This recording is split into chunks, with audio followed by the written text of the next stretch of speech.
नमस्कार दोस्तों, PYQ classes with Shubham में आप सभी का स्वागत है। मैं आशा करता हूं कि आप सभी स्वस्थ होंगे और अपने परीक्षा की तैयारी ठीक तरीके से कर रहे होंगे। देखिए, आप में से जो लोग भी जो यूपी के एग्जाम्स की तैयारी कर रहे हैं, एसआई की, होमगार्ड या कांस्टेबल की, इन सभी की परीक्षा की तिथि घोषित की जा चुकी है और इन सभी के सामने मैंने इनकी परीक्षा की तिथि लिखी हुई है। देखिए, इस चैनल के माध्यम से हम जो जीके है उसको कवर करते हुए चलेंगे और हम टॉपिक वाइज प्रीवियस क्वेश्चंस के माध्यम से कॉन्सेप्ट्स को समझेंगे और साथ-साथ क्वेश्चंस को भी देखेंगे। इसके साथ-साथ मेरा प्रयास ये है कि जो हम स्पेशल टॉपिक्स हैं, पहले उनको कवर करते हुए चलें, जो कम से कम या तो 2 या तीनों एग्ज़ाम्स में पूछे जाते हों। तो मेरा पहला टॉपिक जो हमने लिया है, वो है साइबर अपराध। साइबर अपराध।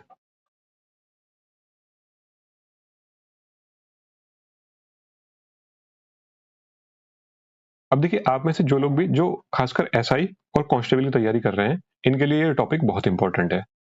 इसमें इस टॉपिक से हर शिफ्ट में कम से कम 1 या 2 क्वेश्चन आपको ज़रूर देखने को मिलेगा और मैं प्रीवियस ईयर के क्वेश्चंस देख रहा था, जिसमें कांस्टेबल के 31 अगस्त 2024 शिफ्ट 2 के री एग्जाम में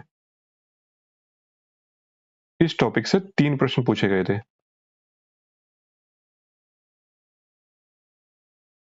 तो आप समझ ही सकते हैं कि इसका इंपॉर्टेंस कितना है। तो चलिए बढ़ते हैं हम अपने पहले क्वेश्चन की ओर और वीडियो को ध्यान से देखिएगा। यह एक टूलकिट है जो वित्तीय सेवाओं को लक्षित करता है और हैकर्स को अपना स्वयं का ट्रोजन मालवेयर बनाने में सक्षम बनाता है।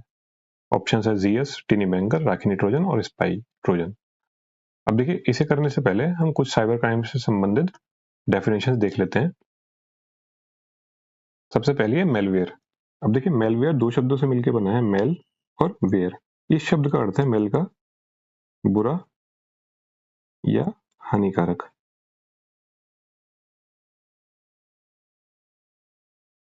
तो मेलवेयर एक ऐसा सॉफ्टवेयर है जो बुरा है या हानिकारक है। अब इसको एक और नाम से जानते हैं हम। इसको मेलवेयर को इसका नाम होता है दूसरा, मैलिशियस सॉफ्टवेयर।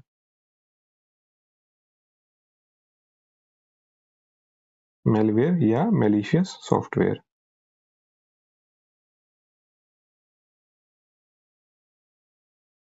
ठीक है। अब जब ये आपके सिस्टम में प्रवेश कर जाता है, मेलवेयर किसी भी फॉर्म में हो सकता है ये। ठीक है। बहुत सारे इसके टाइप्स हैं, जैसे वायरस, वर्म, ट्रोजन हॉर्स और भी बहुत सारे हैं। तो ये या तो आपकी फाइलों को करप्ट कर सकता है, ठीक है, आपके डेटा को डिलीट कर सकता है, या फिर आपके सिस्टम का, पूरे सिस्टम का ही एक्सेस किसी थर्ड पर्सन को, जिसे हम हैकर भी बोलते हैं, उनको दे सकता है। अब देखिए, मेलवेयर की परिभाषा जो है, ये भी एक प्रीवियस क्वेश्चन में आई हुई है। उसको क्वेश्चन को भी हमने इंक्लूड किया है, आगे देखेंगे उस क्वेश्चन को। अभी टाइप्स देखिए, virus, worm, trojan horse, ransomware, spyware, bot, botnet, backdoor, logic bomb, इन सभी परिभाषा को हम एक एक करके क्वेश्चन के हिसाब से जिस जिस क्वेश्चन में जो सुटेबल होगा वो हम देखेंगे। देखते हैं वायरस। अब देखिए, जो भी परिभाषा है उनको हम 3 हिस्सों में तोड़ के पढ़ेंगे। ठीक है। सबसे पहले पढ़ेंगे हम क्या है। ठीक है, क्या है, इसका मतलब यह है, जैसे कि वायरस की हम बात कर रहे हैं तो वायरस क्या है। दूसरा, प्रवेश कैसे करता है, प्रवेश कैसे करता है।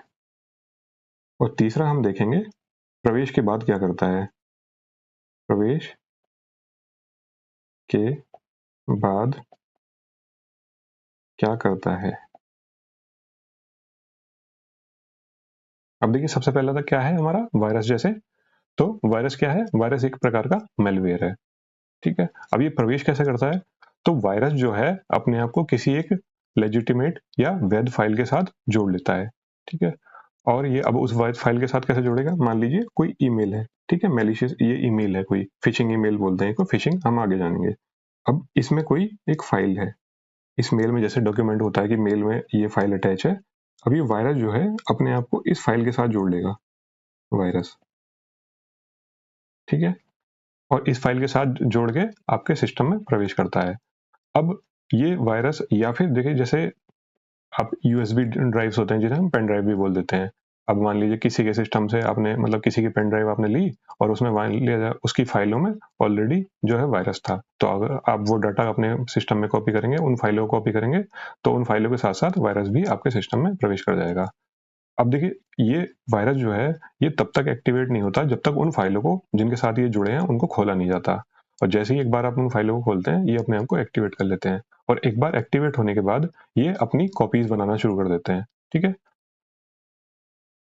तो ये भी हमने जान लिया कि अब ये प्रवेश कैसे करते हैं। अब ये प्रवेश करने के बाद या तो आपके जो सिस्टम का डाटा है उसको डिलीट कर सकते हैं या उसको मतलब करप्ट कर सकते हैं। ठीक है,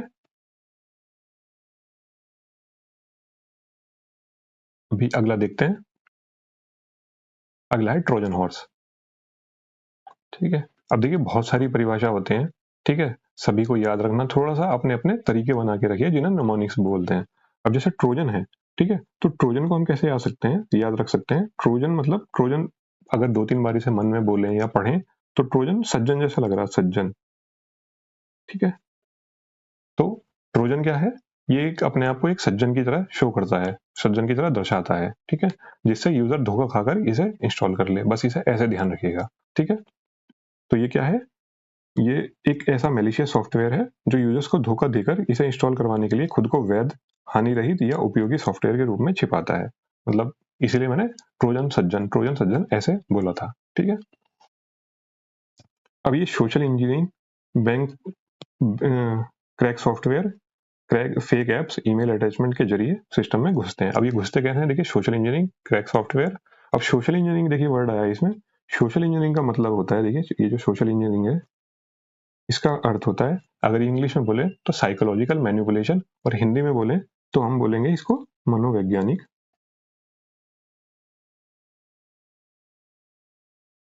हेरफेर। ठीक है, साइकोलॉजिकल मैनिपुलेशन या फिर मनोवैज्ञानिक हेरफेर। अब इसका मतलब क्या हो गया, देखिए साइकोलॉजिकल, इसका सोशल इंजीनियरिंग का मतलब यह है कि लोग जो भी इस तरह से आपको इन्फ्लुएंस करना, ठीक है, लोग इस तरह से आपको इन्फ्लुएंस करेंगे कि आप उनकी बातों में आकर और अपना जो जरूरी डेटा है, जैसे आपके बैंक का, ठीक है, बैंक खाता नंबर हो गया, उसके जो आपके क्रेडिट कार्ड या डेबिट कार्ड है उसका पूरा नंबर बता दिया आपने, उसका एक्सपायरी डेट या फिर जो सीवीवी कोड पीछे 3 अंकों का रहता है वो बता दिया, तो लोग आपको इस तरह से अपनी बातों में विश्वास में लेंगे, झांसे में फंसाना जिसे बोलते हैं। ठीक है, जालसाजी से बोल सकते हैं आप, मॉडर्न जालसाजी, कि आप उनकी बातों में आकर धोखे में उनको अपना जो बैंकिंग का डाटा है या अपनी जरूरी दस्तावेजों है वो उनको बता देंगे, उनकी उनका डिटेल्स। क्रैक सॉफ्टवेयर, ठीक है, क्रैक सॉफ्टवेयर मान लिया कोई सॉफ्टवेयर आपके अपडेट मांग रहा है, तो आपने वो अपडेट समझ के उस इसको जो है अपना ट्रोजन्स को डाउनलोड कर लिया। Fake fake apps, email attachment के जरिए सिस्टम में घुसते हैं।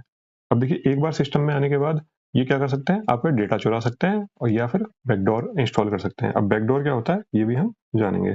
डेटा चुरा सकते हैं, बैकडोर इंस्टॉल कर सकते हैं या फाइलों को नुकसान पहुंचा सकते हैं। बैकडोर क्या है ये हम आगे क्वेश्चन में जानेंगे। अब वायरस के उलट ये खुद को कॉपी नहीं करते बल्कि यूजर के एक्टिवेशन पर निर्भर करते हैं। अब देखिए जो वायरस था, मैंने बताया था कि वायरस जो है एक बार प्रवेश करने के बाद जब वो एक्टिवेट हो जाते हैं उसके बाद वो अपनी कॉपीज बनाना शुरू कर देते हैं। ठीक है, लेकिन ये जो है ट्रोजन्स ये केवल यूजर के एक्टिवेशन पर निर्भर करते हैं। ठीक है, अपनी कॉपी नहीं बनाते।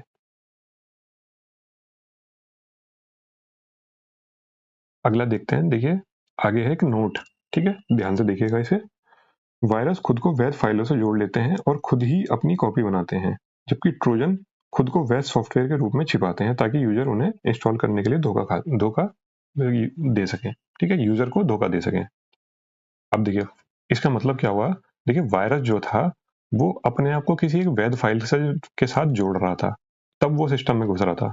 ठीक है, लेकिन ये ट्रोजन्स क्या है, ये अपने आप को ही एक वैध सॉफ्टवेयर के रूप में दर्शाते हैं। ठीक है, ताकि यूजर धोखा खाकर इनको जो है इंस्टॉल कर ले। ठीक है, अगला है रैनसमवेयर। अब देखिए ऐसे ही रैनसमवेयर भी है। अब रैनसमवेयर जो है वे भी दो शब्दों से मिलकर बना है, पहला रैनसम और वेयर। अब इस रैनसम शब्द का मतलब है फिरौती। ठीक है, तो ये एक ऐसा मेलवेयर है जो फिरौती की मांग करता है। ठीक है, अब ये प्रवेश कैसे कर सकता है, ये है फिशिंग ईमेल। फिशिंग क्या है ये हम अगले क्वेश्चन में देखेंगे।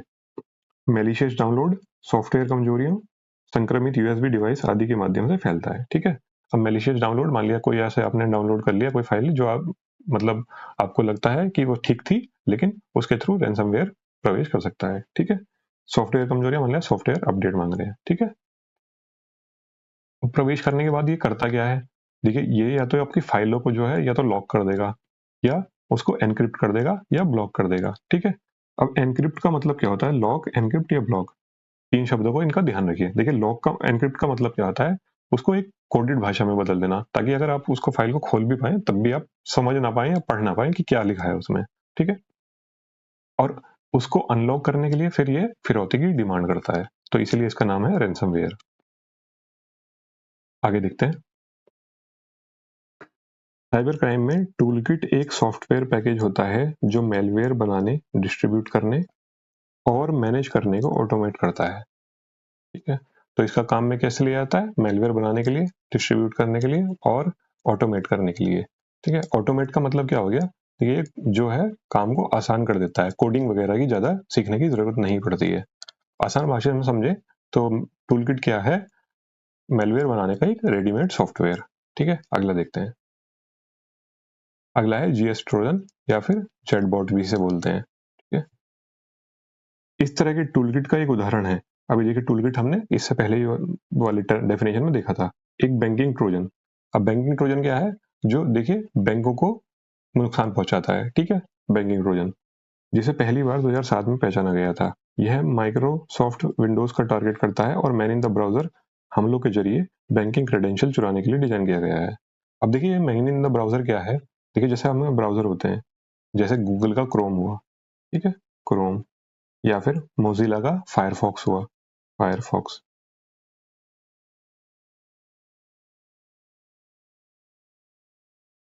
तो ये क्या है, आपके ब्राउजर्स हैं। अब ये क्या है, ये जो जीएस ट्रोजन है, ये इन ब्राउजर्स में ही मतलब अपने आप को बैठ जाता है ब्राउजर में ही, ठीक है। ब्राउजर में ही छिप के बैठ जाता है। और जो भी, जैसे ये बैंकिंग ट्रोजन है तो मेनली बैंकों पर हमला करता है, तो बैंक जो भी अपने कस्टमर्स के साथ ट्रांजेक्शन करते हैं उन सब पे नजर रखता है और उन उसमें हेर फेर भी कर सकता है ये, ठीक है। मान लिया आपको लगेगा कि आप जो है बैंक ने किसी कस्टमर के अकाउंट में पैसे डाले, लेकिन वो जो पैसे हैं वो सब कुछ बैंक के डिटेल में सब कुछ वो शो करेगा कि कस्टमर के अकाउंट में पैसे जा रहे हैं, जबकि वो जा किसके में रहे होंगे, हैकर के में, क्योंकि इसने पूरे ब्राउजर को ही एक तरह से मैनिपुलेट कर रखा है, ठीक है। अगला है टिनी बैंकर, इसे टिनबा भी बोलते हैं। अब देखिए यह भी एक बैंकिंग ट्रोजन है, ठीक है। जो जीएस था हमारा, जैसे ये भी एक बैंकिंग ट्रोजन है, लेकिन यह जीएस की तुलना में बहुत छोटा, 20 केबी का लगभग होता है। इसे एक विस्तृत बिल्डर टूलकिट के रूप में नहीं, देखिए टूलकिट के रूप में नहीं, बल्कि इसकी सूक्ष्मता और दक्षता के लिए जाना जाता है। लेकिन ये है तो बैंकिंग ट्रोजन ही, लेकिन ये टूलकिट नहीं है, ठीक है। अगला है राखी ट्रोजन। देखिए ये एक बहुत ही खतरनाक मेलवेयर है जो मल्टीपर्पज खतरे की तरह काम कर सकता है, ठीक है। जिसका मतलब यह है कि यह आपके कंप्यूटर पर जो भी मिलता है उसके हिसाब से अपना व्यवहार बदल सकता है, लेकिन मुख्य रूप से यह रैनसमवेयर और क्रिप्टोजैकर के रूप में काम करता है। अब देखिए रैनसमवेयर तो हमने देखा था, अब ये क्रिप्टोजैकर क्या है।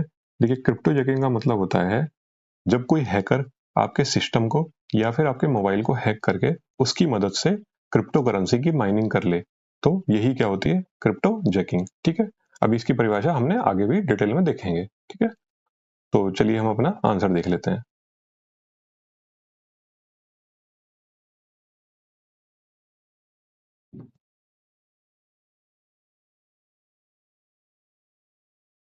यह एक टूलकिट है जो वित्तीय सेवाओं को लक्षित करता है और हैकर्स को अपना स्वयं का ट्रोजन मैलवेयर बनाने में सक्षम बनाता है, ठीक है। तो इसका आंसर क्या होगा, जीएस, ठीक है। अब देखिए टिनी बैंगर भी क्या था, एक बैंकिंग ट्रोजन था, लेकिन ये टूल किट नहीं था, इसलिए ये नहीं। और राखिनी ट्रोजन क्या है, ये एक ट्रोजन भी था, ये रैनसमवेयर भी था और क्रिप्टो जैकर भी था, ठीक है। स्पाई ट्रोजन क्या है, देखिए स्पाई ट्रोजन जो है ये एक प्रकार का ऐसा मेलवेयर है जो स्पाई कर सकता है। स्पाई मतलब होता है नजर रखना या फिर, ठीक है, जासूसी करना जिसे बोलते हैं। तो चलिए बढ़ते हैं अगले क्वेश्चन की ओर। किसी प्रकार के टेक्स्ट संदेश या एसएमएस के माध्यम से फिशिंग कहलाता है। ऑप्शन है स्मिशिंग, स्कैम, ईमेल स्कैम और कैट फिशिंग। देखिए स्मिशिंग, हम सबसे पहले फिशिंग ही देखते हैं। देखिए फिशिंग जो शब्द है ये आया है, आपने देखा जैसे आपने गांव के आसपास देखा होगा जो तालाब होते हैं वहां पे लोग मछली पकड़ते हैं। मछली कैसे पकड़ते हैं वो? ज़्यादातर देखिए एक डंडा लिए रहते हैं छोटा-सा और उसमें आगे एक धागा जैसा बंधा रहेगा, उसमें मछली के लिए आगे चारा रहेगा हुक सा और जैसे ही मछली उसको फिर हुक वो चारा समझ के आती है, वो उसको डंडे को ऊपर खींच लेते हैं, ठीक है? तो देखिए इसमें क्या किया उन्होंने, मछली को एक तरह से जैसे धोखा ही तो दिया, ठीक है? मछली उनके झांसे में आ गई और फिर उन्होंने जैसे ही मछली उसको चारा समझ के आ गई और फिर उसको खींच लेते हैं मछली को। तो फिशिंग में भी सेम वही कंसेप्ट है इस फिशिंग में, जो ये वाला हम पढ़ रहे हैं, साइबर क्राइम वाला फिशिंग, ठीक है? इसमें भी लोगों को धोखा देकर उनसे उनकी संवेदनशील जानकारी जैसे उनके बैंक अकाउंट डिटेल्स, उनके क्रेडिट कार्ड, डेबिट कार्ड की डिटेल्स ये सब निकलवाई जाती हैं, ठीक है?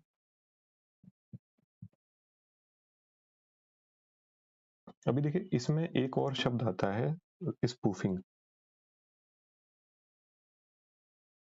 स्पूफिंग देखिए स्पूफिंग क्या है? ये एक ऐसी धोखाधड़ी है जिसमें व्यक्ति अपने आप को किसी एक भरोसेमंद व्यक्ति या फिर भरोसेमंद संस्था या फिर भरोसेमंद स्रोत के रूप में अपने आप को दर्शाता है, ठीक है? ताकि लोग उन पे विश्वास कर लें या लोग उस स्रोत पर विश्वास कर लें। अब देखिए ये मैं इसलिए बता रहा हूँ, देखिए जैसे फिशिंग को समझाने के लिए, देखिए जैसे आपने एक वेब सीरीज देखी होगी जामतारा। जामतारा झारखंड का एक जिला है जामतारा। एक ये अगर आपने वेब सीरीज देखी होगी तो इस वेब सीरीज में क्या है, कुछ जो गिरोह था वो जो लड़कों का गिरोह था उसमें वो क्या करते थे, वो जैसे अपने आप को ज्यादातर कि मैं बैंक से बात कर रहा हूँ, वो अपने आप को बैंक का कोई कर्मचारी भरोसेमंद मतलब व्यक्ति अपने आप को दर्शाते थे धोखा देकर, ठीक है? तो जब वो अपनी पहचान का धोखा दे रहे हैं, एक अपने आप को भरोसेमंद व्यक्ति के रूप में दर्शा रहे हैं, वो क्या है? स्पूफिंग, ठीक है? वो क्या है? स्पूफिंग। और स्पूफिंग के बाद जब वो उनका मतलब लोग भरोसा कर लेते हैं उनकी बात पे, उसके बाद जब वो जब लोग अपनी जानकारी जैसे कि क्रेडिट कार्ड या बैंक अकाउंट की डिटेल्स वगैरह देने के लिए तैयार हो जाते हैं, तो वो कृत्य क्या है? वो एक्ट क्या है? वो एक्ट है फिशिंग, ठीक है? तो ये है स्पूफिंग और फिशिंग, ठीक है? अगला देखते हैं। अगला है स्मिशिंग, ठीक है? अब देखिए ये काफी आसान है।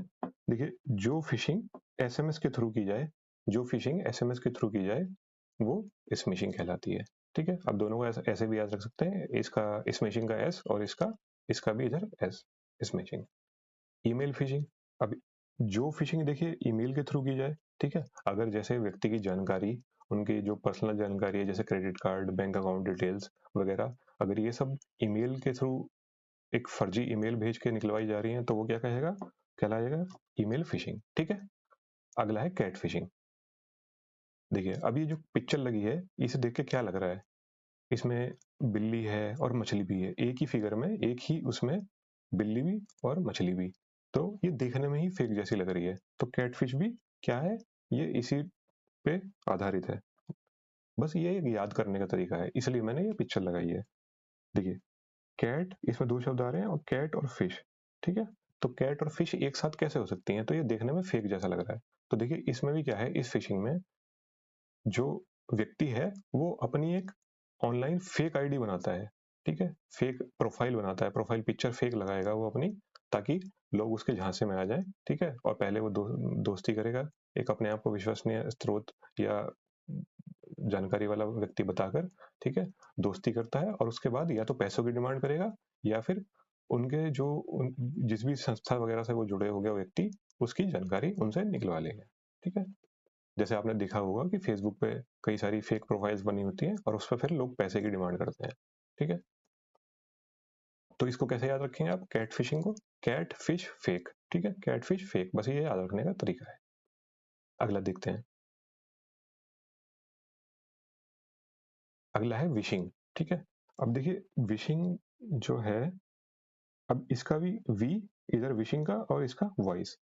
अब देखिए जो फिशिंग वॉइस मैसेज के थ्रू या कॉल के थ्रू की जाए वो विशिंग कहलाती है, ठीक है?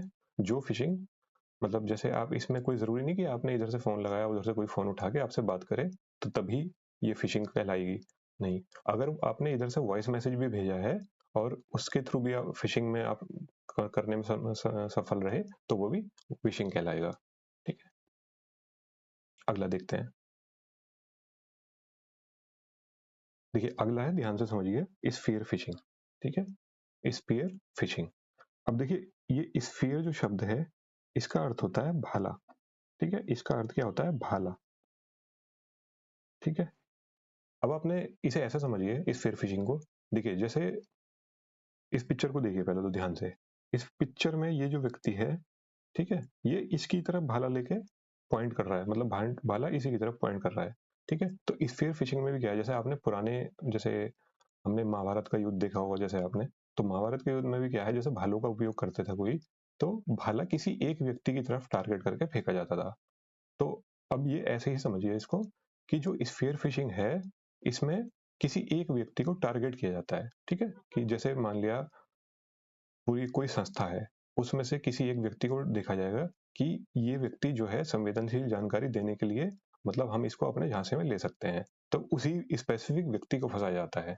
जबकि फिशिंग में क्या था, नॉर्मल जो फिशिंग है उसमें क्या था कि बस किसी को रैंडमली कॉल कर दिया जाता था। ठीक है, जो झांसे में फंस जाए बस उसी से पैसे ऐंठ लिए जाते थे।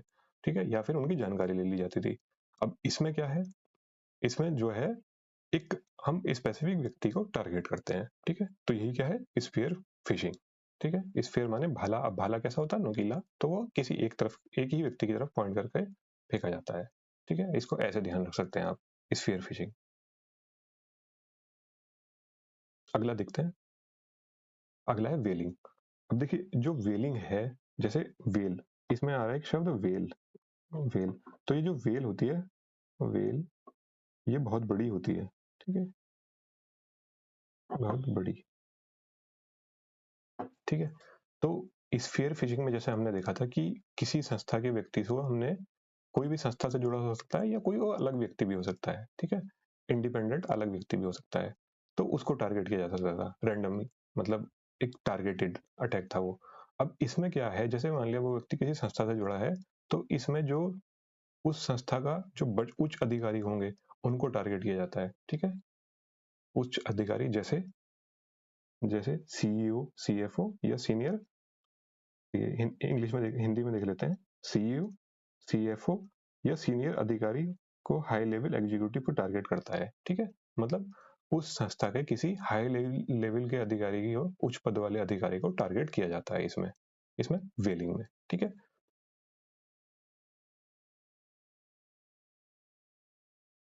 अगला देखते हैं, क्लोन फिशिंग। ठीक है, अब देखिए इसे समझ लीजिए। देखिए अब जैसे मान लीजिए क्लोन फिशिंग क्या है, जैसे आप ऐसे समझिए कि मान लिया दो व्यक्ति हैं,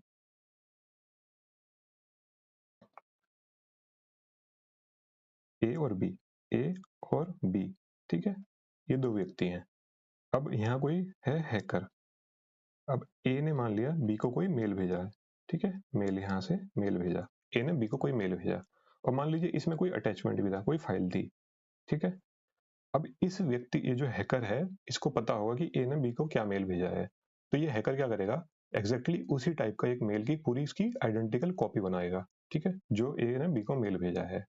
अब उसमें करेगा क्या कि ये बी को वापस फिर से मेल भेजेगा, और उसमें जो अपनी मतलब जो ए के थ्रू नहीं जाएगा वो मेल, वो हैकर के थ्रू जाएगा। तो ये उसमें क्या करेगा, जो फ्रॉम वाला पार्ट होता है, मतलब जहां से भेजा जाता है मेल, उसको स्पूफ कर देगा। उसे क्या बोलते हैं, email spoofing. Email, email spoofing. ठीक है, मतलब ये लगेगा बी को कि ये भरोसेमंद स्रोत से आया है। ठीक है, जबकि वो भेजा किसने होगा, हैकर ने। तो ये क्या करेगा, उस मेल को ऐसा लिख देगा कि resending this mail, kindly find the revised attached file, मतलब उस फाइल को मैं, इस मेल को फिर से भेज रहा हूँ, और जो ये फाइल है, ये इसमें करेक्शन था, इसको आप देख लो। तो बी को क्या लगेगा कि ये तो भरोसेमंद स्रोत से आया है, तो पहले भी आ रखा है, तो ये इसको खोल लेगा, जबकि ये भेजा किसने होगा, हैकर ने। ठीक है, तो यही क्या है, क्लोन फिशिंग। ठीक है,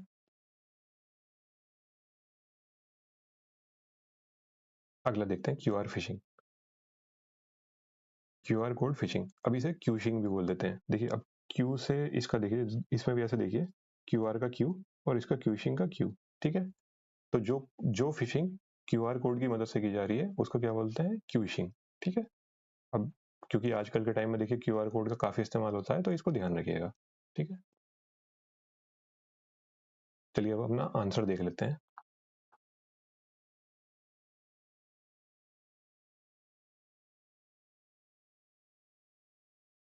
किसी प्रकार के टेक्स्ट संदेश या एसएमएस के माध्यम से फिशिंग कहलाता है। तो किससे कहलाता है? एसएमएस के माध्यम से। कौन सा था? स्मिशिंग। ठीक है। स्कैम हम देखेंगे आगे, ईमेल स्कैम भी, और कैट फिशिंग हमने देख लिया। कैट फिश फेक, ठीक है, फेक आईडी थी इसमें, फेक प्रोफाइल थी, फेक। ठीक है। अब देखिए एक चीज ध्यान रखिएगा, ध्यान से इसको देखिए। जो ये फिशिंग है, ठीक है, ये कृत्य है, ये एक एक्ट है। ठीक है, ये कोई मेलवेयर नहीं है। जैसे हमने पिछले क्वेश्चन में देखा था, malware, types of malware, virus, Trojan horse, ransomware, ठीक है, वर्म, ठीक है, वो क्या थे? वो मेलवेयर थे। ये फिशिंग क्या है? ये कोई मेलवेयर नहीं है, ये एक कृत्य है, ये एक एक्ट है जिसमें लोगों को धोखा देकर उनकी संवेदनशील जानकारी उनसे ली जाती है। ठीक है, तो ध्यान रखिए। चलिए बढ़ते हैं अगले क्वेश्चन की तरफ।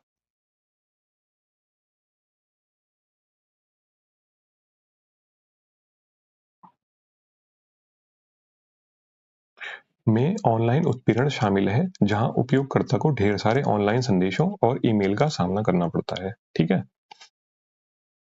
ऑप्शन है identity theft, botnets, fishing, cyber stocking. ठीक है, तो एक एक करके समझते हैं। देखिए आइडेंटिटी थेफ्ट में क्या है? जब कोई आपकी अनुमति के बिना आपका नाम, आईडी, बैंक डिटेल्स या पासवर्ड इस्तेमाल करता है, आमतौर पर पैसा चुराने या कुछ गैरकानूनी काम करने के लिए। ठीक है, तो जब कोई व्यक्ति आपकी कोई भी आईडी चुरा ले, ठीक है, या आपके सिग्नेचर का इस्तेमाल कर ले, इसमें देखिए साइन भी आ सकते हैं आपके, ठीक है, साइन, ठीक है, आपके साइन, या आपकी बायोमेट्रिक, आपकी बायोमेट्रिक, बायोमेट्रिक डिटेल्स। ठीक है,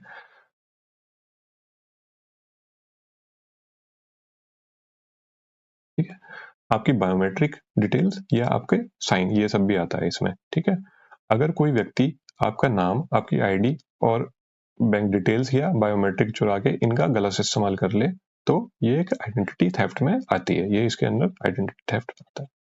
अब आमतौर पर ये किस लिए किया जाता है? पैसे चुराने या कुछ गैरकानूनी काम कराने के लिए किया जाता है। ठीक है, अगला है बॉटनेट।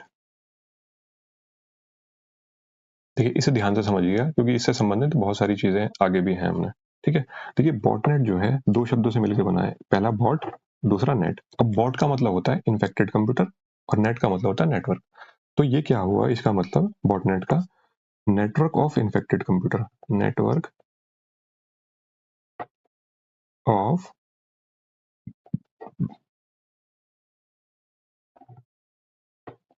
Dead computer.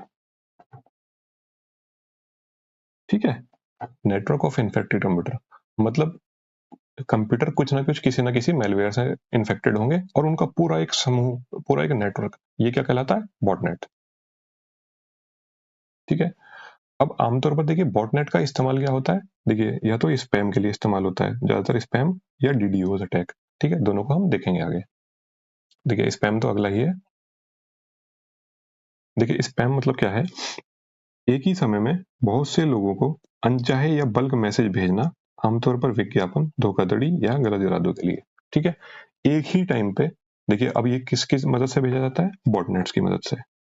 ठीक है, बॉटनेट की मदद से, की मदद से, बॉटनेट की मदद से एक ही समय पर, ठीक है, बहुत सारे लोगों को अनचाहे या बल्क मैसेज भेजना। अब बॉटनेट क्या थे? हमारे इन्फेक्टेड कंप्यूटर थे। ठीक है, तो उनको पूरा एक हैकर ही कंट्रोल करता है। तो वो क्या करेगा? उन बॉटनेट्स की मदद से बहुत सारे लोगों को एक साथ अनचाहे मैसेज भेज देगा। ठीक है, बहुत सारे बल्क में। ठीक है, अब वो किस लिए किया जाता है? या तो विज्ञापन के लिए किया जाता है या धोखाधड़ी, कुछ पैसे ऐंठने के लिए, गलत तरीके से कोई लिंक उन पर क्लिक कर ले और इंस्टॉल कर ले। ठीक है, अगला क्या है? डीडीओज। ठीक है, अब डीडीओज क्या है? डीडीओज का पहले तो परिभाषा फुल फॉर्म जान लेते हैं। डीडीओज का मतलब है डिस्ट्रीब्यूटेड डिनाइल ऑफ सर्विस। ठीक है, इसको ध्यान रखिएगा। ठीक है, सिर्फ ये भी आपकी परिभाषा, मतलब इसकी जो फुल फॉर्म है वो भी पूछी गई है पेपर में। ठीक है, अब देखिए बॉटनेट्स की मदद से, यहाँ भी डीडीओज में भी बॉटनेट आते हैं। बॉटनेट्स की मदद से, बॉटनेट की मदद से, ठीक है, किसी एक वेबसाइट पर एक साथ कुछ रिक्वेस्ट भेज देना, कुछ खोल लेना, ठीक है, वो डीडीओस कहलाता है, ठीक है, जिससे क्या होता है कि वो वेबसाइट ओवरलोड हो जाती है या फिर वेबसाइट पूरी क्रैश भी कर सकती है। तो ये क्या है? डीडीओस, डिस्ट्रीब्यूटेड डिनायल ऑफ सर्विस, ठीक है। मतलब उन पूरे इन्फेक्टेड कंप्यूटर्स को आपने एक कमांड दी हैकर ने कि इस एक वेबसाइट को खोलना है और इस पे ये चीजें सर्च करनी है, और वो सारे मान लीजिए एक साथ आ गए, ठीक है, तो क्या होगा? वेबसाइट पूरी क्रैश कर जाएगी, ठीक है। अगला है साइबर स्टॉकिंग, ठीक है। देखिए साइबर स्टॉकिंग एक, देखिए यह भी एक क्रिमिनल आपराधिक अपराध है जिसमें इंटरनेट, ईमेल या इलेक्ट्रॉनिक डिवाइस का इस्तेमाल करके किसी व्यक्ति को बार बार परेशान किया जाता है, धमकी देना या गलत इरादे से उसकी निगरानी करना शामिल है, जिससे डर पैदा होता है या उसकी प्राइवेसी भंग और उसकी प्राइवेसी का उल्लंघन होता है, ठीक है। अब देखिए इसमें क्या है, साइबर स्टॉकिंग में किसी व्यक्ति को टारगेट करने के लिए उसको पूरे हर तरह से फॉलो करा जाता है। मान लीजिए उसकी फेसबुक हुई, ठीक है, उनकी सोशल मीडिया साइट्स, फेसबुक हुआ, ठीक है, फेसबुक हुआ या इंस्टाग्राम हुआ, इंस्टाग्राम, ठीक है, इंस्टाग्राम हुआ, ठीक है, फेसबुक हुआ, इंस्टाग्राम हुआ, ठीक है, इन पे पूरी तरह से, या और भी जो सोशल मीडिया साइट्स हैं, आपकी सोशल नेटवर्किंग साइट्स हैं, इन पे हर तरह से उसको निगरानी रखी जाती है। उसके अलावा उसका पूरा जो दिनचर्या है हर दिन की, उस पर हर तरह से उसको फॉलो करना, ठीक है, वो कब आ रहा है घर, कब ऑफिस से, घर से ऑफिस जा रहा है, कब ऑफिस से घर आ रहा है, कब और बीच में कहाँ जा रहा है, हर तरह की निगरानी रखना। जैसे और मैंने सोशल नेटवर्किंग साइट्स बताया जैसे फेसबुक वगैरह, इंस्टाग्राम पे, इस पे उनको हर तरह से सर्च करना कि कहाँ गया है, किस तरह से, ठीक है। तो ये पूरी साइबर स्टॉकिंग है, और फिर उनको मैसेज करके पूछना या इस तरह से भी, ये सब चीजें उसमें शामिल है, ठीक है, जिससे उस व्यक्ति की प्राइवेसी भंग होती है, और प्राइवेसी के साथ साथ उसमें एक डर बैठ जाता है कि कहीं मेरी जान को खतरा नहीं, ये लोग मुझे क्यों पीछा कर रहे हैं, अगर उसे समझ में आने लगता है धीरे धीरे जैसे, तो कि ये लोग मुझे क्यों पीछा कर रहे हैं, कहीं जान का खतरा तो नहीं है, ठीक है। ये साइबर स्टॉकिंग है। अगला है साइबर बुलिंग, ठीक है। अब देखिए साइबर बुलिंग भी, ये भी एक डिजिटल कम्युनिकेशन टूल्स का बार बार और जानबूझकर इस्तेमाल करके पीड़ित को परेशान करना, धमकाना, शर्मिंदा करना, सामाजिक रूप से अलग थलग करने के रूप में परिभाषित किया गया है, ठीक है। यह अक्सर अफवाहें फैलाने और शर्मिंदा करने वाली तस्वीरें पोस्ट करके इज्जत खराब करने के लिए सार्वजनिक रूप से किया जाता है, ठीक है। अब वो क्या था, साइबर स्टॉकिंग में क्या था कि चुपचाप किसी व्यक्ति को फॉलो कर रहे हैं, ठीक है, बाकी लोगों को नहीं पता कि ये इसको इसको फॉलो कर रहा है, चुपचाप मतलब गुप्त रूप से उसको फॉलो कर रहे हैं, ठीक है, साइबर स्टॉकिंग में। लेकिन साइबर बुलिंग में क्या है, साइबर बुलिंग में इरादा ये होता है कि इसको पब्लिकली लोगों के बीच में बदनाम करना, ठीक है। जैसे उसकी किस तरह से किया जा सकता है, उसके बीच में गलत कुछ अफवाहें, लोगों के बीच में गलत अफवाहें फैला देना उस व्यक्ति के बारे में, ठीक है, या फिर उस व्यक्ति की कुछ जो अपनी प्राइवेट तस्वीरें हैं, पर्सनल फोटोज हैं, वो अपलोड कर देना, ठीक है, इंटरनेट पे, तो जिससे उसकी थोड़ा सा वो शर्मिंदा हो जाए, थोड़ा क्या शर्मिंदा हो जाए, अच्छा, ठीक है। तो ये क्या है, साइबर बुलिंग। तो फर्क समझ में आ गया। साइबर स्टॉकिंग में क्या था, गुप्त रूप से उसको फॉलो किया जा रहा था, उस व्यक्ति को, उस पर मेल भेजे जा रहे थे या फेसबुक पे या इंस्टाग्राम पे उसको मैसेज किए जाते थे। यहाँ क्या है, यहाँ पब्लिकली लोगों के बीच में, समाज में, जिससे उसका एक नाम खराब हो, इज्जत खराब हो, ये साइबर बुलिंग है, ठीक है। तो देखते हैं हम चले आंसर अपना।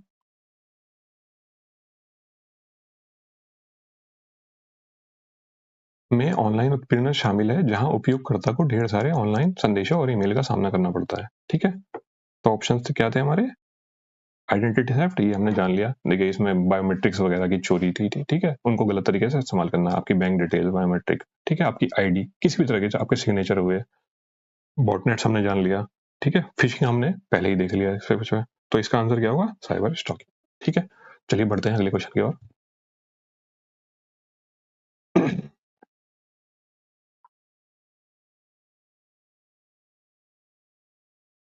देखिए ये भी क्वेश्चन देखिए आया हुआ है, अभी हमने अभी पढ़ा है। डीडीओस का फुल फॉर्म क्या है, तो डीडीओस का फॉर्म है डायरेक्ट डिनाइल नहीं, डिटेल डिनाइल नहीं, डिस्ट्रीब्यूटेड डिनाइल ऑफ सर्विस, हाँ बिल्कुल यही, डिस्ट्रीब्यूटेड डिनाइल ऑफ सर्विस, ठीक है। बढ़ते हैं हम अगले क्वेश्चन की ओर। में कंप्यूटर में इनपुट से पहले या उसके दौरान डेटा बदलना शामिल है। ऑप्शन है data diddling, catfishing, email bombing और स्मैशिंग, ठीक है। अभी देखिए हमने कैट फिशिंग तो देख लिया था, ये नहीं हो सकता, और स्मैशिंग भी हमने देख लिया था, ये भी नहीं हो सकता। ठीक है। कैट फिशिंग में क्या था, कैट फिश फेक प्रोफाइल, ठीक है। और इस फिशिंग में क्या था, जो फिशिंग एसएमएस के थ्रू की जा रही थी, इस फिशिंग, ठीक है। अब ये दोनों देखते हैं एक बार, ईमेल बॉम्बिंग और डेटा डीलिंग।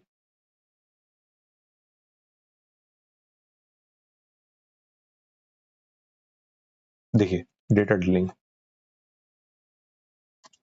यह वह प्रक्रिया है जिसमें कंप्यूटर में डेटा दर्ज इनपुट करने से पहले या दर्ज करने के दौरान, देखिए इस चीज को मार्क करिएगा, इनपुट करने से पहले या करने के दौरान, ठीक है। मतलब जब आप कंप्यूटर सिस्टम में डेटा डाल रहे हैं, या तो थोड़ा सा उससे पहले, या फिर डालते टाइम, ठीक डालते टाइम, तब अगर उसमें मैनिपुलेशन करते हैं आप, तब उसमें कुछ डाटा का चेंज करते हैं, हेर फेर करते हैं, तो वो क्या कहलाता है, डेटा डीलिंग, डेटा डीलिंग, ठीक है। अब जैसे उदाहरण के लिए आप समझ सकते हैं कि जैसे किसी व्यक्ति ने, जैसे इसमें देखिए, एक किसी एक क्लर्क किसी कंपनी के रिकॉर्ड में किसी उत्पाद की कीमत 1000 की जगह 1000 की जगह 100 रुपए टाइप कर दे, ठीक है। या बैंक में जमा की जाने वाली राशि का आंकड़ा बदल दे, ठीक है। मान लिया बैंक में कोई 10,000 रुपए जमा करने आया और उसने 10,000 की जगह उसे 1000 रुपए डाल के जमा कर दिया, ठीक है। तो इनपुट करने के टाइम पे, डेटा डालने के या उससे थोड़ा पहले, ठीक है। ये क्या कहलाता है, अगर उसमें डाटा चेंज करते हैं तो ये क्या कहलाता है डेटा डिडलिंग, ठीक है। देखिए अगला, देखिए सलामी अटैक। ये जो है आपका, ये सलामी अटैक, ये आपका आया है यूपीएसआई के एग्जाम में, ठीक है। इसकी परिभाषा पूछी गई है यूपीएसआई में, ठीक है। अब ये यहाँ पे क्यों ऐड किया है मैंने, क्योंकि अब देखिए इसमें क्या है, देखिए सलामी अटैक बहुत ही सूक्ष्म और चालाकी से किया जाने वाला साइबर हमला है, ठीक है, जिसमें वित्तीय या डेटा आधारित प्रणालियों से बहुत छोटे छोटे अंश, जैसे 10 पैसे या 5 पैसे चुराए जाते हैं, ठीक है। मतलब छोटे छोटे 10 पैसे भी हो सकता है, 15 पैसे, 20 पैसे, इस तरह की भी कोई डिजिट हो सकता है, ठीक है। अब चूंकि चोरी की गई राशि इतनी कम होती है कि व्यक्तिगत स्तर पर किसी का ध्यान इस पर नहीं जाता, लेकिन देखिए, अब क्योंकि 10 पैसे या 5 पैसे, मान लीजिए कितनी ही रकम होती है, अगर 1000 रुपए में से 10 पैसे निकाल लिए जाए, ठीक है, तो कितना ही लगेगा, वो इंसान को लगेगा ही नहीं, पता ही नहीं चलेगा। अब इसमें क्या होता है, देखिए जो सलामी अटैक में ज्यादातर, ठीक है, ज्यादातर जो है इसमें लॉजिक बॉम्ब का इस्तेमाल लिया जाता है, लॉजिक बॉम्ब, ठीक है। अब ये लॉजिक बॉम्ब क्या है, लॉजिक बॉम्ब, देखिए ये क्या है, एक मैलिशियस कोड है, मैलिशियस कोड, ठीक है, लॉजिक बॉम्ब। अब इसका काम क्या होता है लॉजिक बॉम्ब का, ये मान लीजिए जैसे हैकर ने, ठीक है, या जो भी ये कृत्य करने जा रहा है, जो भी व्यक्ति वो होगा, उसने कोई ऐसी लॉजिक बॉम्ब मतलब उसमें सेट कर दिया सिस्टम में, सॉफ्टवेयर में, ठीक है, कि मान लीजिए कि जो दशमलव के बाद वाले डिजिट है, मान लिया इसके बाद आता है 9275, ठीक है, ये चार, तो ये एक ऐसी इसमें कोडिंग इंसर्ट कर देगा लॉजिक बॉम्ब के थ्रू कि दशमलव के बाद के केवल 2 डिजिट, इसकी ही वैल्यू रखी जाएगी उसमें, और इसके आगे का जितना ये पैसा होगा, ये जो भी हैकर होगा उसके अकाउंट में चला जाएगा, ठीक है। कि मतलब कितना होगा, जैसे ये 0.0075, अब ये पैसे कितना है, ये हैकर के अकाउंट में चला जाएगा, ठीक है। अब ये देखिए, हमें सुनने में बहुत छोटी सी रकम लगती है, लेकिन मान लीजिए यही लाखों की रकम हो और लाखों लोगों के साथ की गई हो, तो ये काफी अच्छा एक अमाउंट बन जाता है, ठीक है।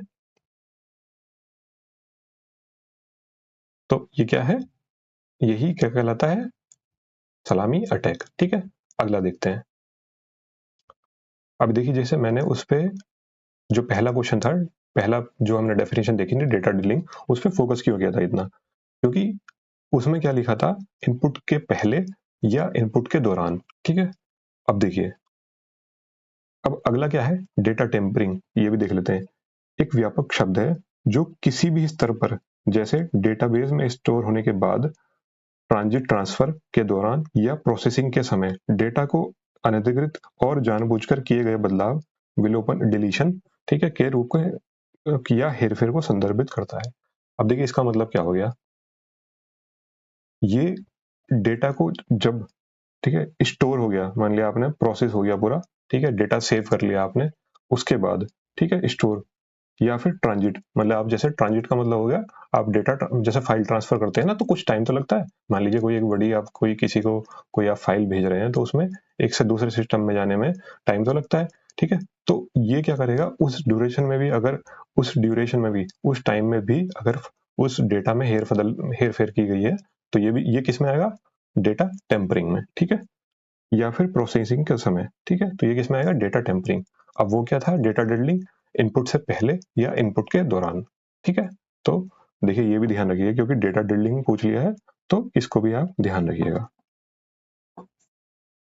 डेटा टेम्परिंग को, ठीक है। अगला देखते हैं ईमेल बॉम्बिंग। उसमें ऑप्शंस में था हमारे, अब देखिए ईमेल बॉम्बिंग क्या है, ठीक है। यह एक तरह का डिनायल ऑफ सर्विस अटैक है जिसमें किसी एक खास एड्रेस पर बहुत ज्यादा ईमेल भेज दिए जाते हैं। अब देखिए एक हमने इससे पहले पढ़ा था ईमेल स्कैम। अब ईमेल स्कैम में क्या था, बॉटनेट्स की मदद से काफी सारे लोगों को मेल्स, ठीक है, बहुत सारे संख्या में मेल भेज दिए जाते थे, ठीक है। लेकिन इसमें क्या है, ईमेल बॉम्बिंग में इसमें किसी एक खास व्यक्ति को, ठीक है, एक टारगेटेड व्यक्ति को उसको उसको मेल भेजे जाते हैं बहुत सारी संख्या में, ठीक है। अब हालांकि ये हो डीडीओस की मदद से भी सकता है, डीडीओस कह रहा हूँ, बॉटनेट्स की मदद से, ठीक है। ये जो ईमेल बॉम्बिंग है ये भी बॉटनेट की मदद से की जा सकती है, बॉटनेट से, ठीक है। या फिर ये किसी सिंगल सोर्स, एक सोर्स से, ठीक है। अब बॉटनेट्स में क्या था, बॉटनेट्स में बहुत सारे इन्फेक्टेड कंप्यूटर थे, ठीक है। अब या फिर इसमें क्या है, एक सोर्स से भी कह सकता है, मान लिया एक ही व्यक्ति कोई, ठीक है, और हजारों मैसेज दिन भर में किसी व्यक्ति को भेज दे, ठीक है, तो वो भी क्या होगा, ईमेल बॉम्बिंग, ठीक है। या फिर हजार कंप्यूटर से एक एक मैसेज एक व्यक्ति को भेज दिया गया तो वो भी क्या कहलाएगा, ईमेल बॉम्बिंग। मतलब व्यक्ति एक है, इसमें कंप्यूटर अलग अलग भी हो सकते हैं, ठीक है, समझिए। कंप्यूटर एक भी हो सकता है और बहुत सारे भी हो सकते हैं। अगर वो बहुत सारे हैं तो वो क्या कहलाएंगे, बॉटनेट्स, और वो एक ही है तो ये एक सोर्स से डीओएस बोलते हैं इसे, डिनायल ऑफ सर्विस, ठीक है। अब एक हमने उसमें उसमें देखा था डीडीओएस, अब ये क्या है, डीओएस, ठीक है। अब इसमें क्या है, बेसिक फर्क यही है कि अगर वो एक इस सोर्स से हो रहा है तो ये क्या है, डीओएस कहलाएगा। अगर ये बॉटनेट्स की मदद से हो रहा है तो क्या कहलाएगा, डीडीओस, ठीक है, डिस्ट्रीब्यूटेड डिनायल ऑफ सर्विस, ठीक है। अब ये इतने सारे उसको मेल भेज दिए जाते हैं कि उसका खुद का जो मेल आईडी है वो इनबॉक्स ब्लॉक हो जाएगा पूरा, और उसके कोई जो अगर कोई इंपॉर्टेंट मेल्स आने होंगे तो वो भी नहीं आएंगे फिर, ठीक है। तो अपन आंसर देख लेते हैं।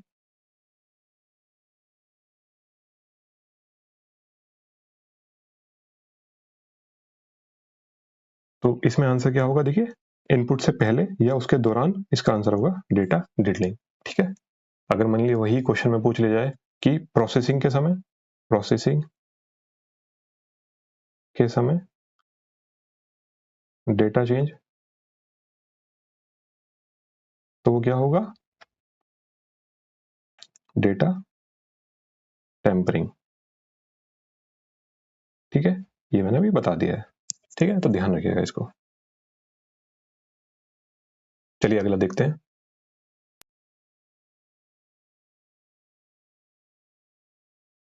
सोशल मीडिया जैसे इलेक्ट्रॉनिक साधनों या तरीकों के माध्यम से डराने धमकाने, उत्पीड़न करने, बदनाम करने या किसी अन्य प्रकार के मानसिक उत्पीड़न की क्रिया है, ठीक है।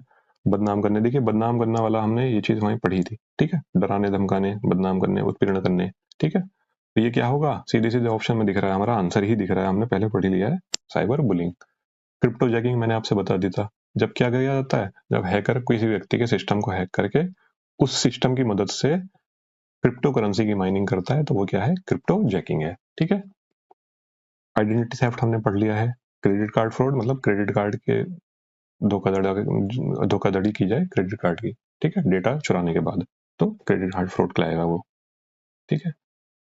देखिए क्रिप्टो जैकिंग मैंने अभी जस्ट आपको बताया है, पहले क्वेश्चन में हमने देखा था, एक साइबर क्राइम है जिसमें एक हैकर बिना इजाजत के किसी दूसरे व्यक्ति के कंप्यूटर, मोबाइल या नेटवर्क रिसोर्स का इस्तेमाल करके चुपके से क्रिप्टो करेंसी माइन करता है, ठीक है, तो ये क्या है, क्रिप्टो जैकिंग, ठीक है। बाकी सब हमने देख लिया था, तो इसका आंसर हमारा क्या है, साइबर बुलिंग, ठीक है।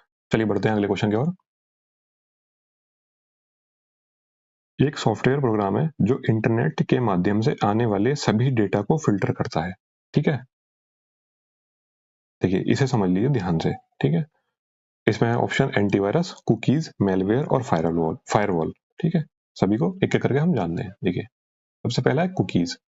ठीक है, देखिए कुकीज क्या है। कुकीज छोटे टेक्स्ट फाइलें होती हैं जिन्हें कोई वेबसाइट आपके ब्राउजर में सेव करती है। ठीक है, ताकि आपको याद रख सके। ठीक है, अब इसमें क्या होता है, देखिए जैसे मान लीजिए आपने, उदाहरण के लिए मान लीजिए आपने फेसबुक पे लॉगिन किया अपना। ठीक है, और आपने लॉग आउट नहीं किया। ठीक है, तो यहाँ कुकीज क्या करेगी, जो आपकी डिटेल्स हैं उन्हें एक टेक्स्ट फाइल के फॉर्म में सेव कर लेगी। ठीक है, और जब अगली बार आप फेसबुक खोलेंगे तो आपको आईडी और पासवर्ड डालने की जरूरत नहीं पड़ेगी। ये होता किसकी वजह से, कुकीज की वजह से होता है। ठीक है, अगला है फायरवॉल। ठीक है, देखिए फायरवॉल को समझ लीजिए, एक सिक्योरिटी सिस्टम है। ठीक है, फायरवॉल क्या है, एक सिक्योरिटी सिस्टम है जो इंटरनेट और कंप्यूटर नेटवर्क के बीच गेटकीपर की तरह काम करता है। आने वाले और जाने वाले डेटा को चेक करता है, अनुमति देता है या ब्लॉक करता है। ठीक है, फायरवॉल कैसे काम करता है। ठीक है, डेटा इंटरनेट से आता है, फायरवॉल इसे अपने नियमों के अनुसार चेक करता है। सुरक्षित है होगा तो अनुमति देगा और असुरक्षित होगा तो उसको ब्लॉक कर देगा। ठीक है, तो देखिए समझ लीजिए, देखिए फायरवॉल क्या है। फायरवॉल एक ऐसा सिक्योरिटी सिस्टम है, ठीक है, जो इंटरनेट और आपके कंप्यूटर के बीच में काम करता है। देखिए इंटरनेट और आपके कंप्यूटर नेटवर्क के बीच में काम करता है। ठीक है, अब ये क्या करता है, जो भी डेटा इंटरनेट से आप डाउनलोड कर रहे हैं या आना, मतलब जो भी डेटा का एक्सचेंज हो रहा है उस पे, उसको क्या करता है, ये फिल्टर करता है। और जो उसमें से अच्छे डेटा, सही डेटा होगा उसी को अलाउ करेगा ये। और जो डेटा मतलब उसको गलत लगेगा, उसके सिक्योरिटी रूल्स के हिसाब से उसको ब्लॉक कर देगा। ठीक है, इसका जनरली इस्तेमाल क्या होता है कि आपके सिस्टम में वायरस और मेलवेयर वगैरह अटैक ये ना हो। ठीक है,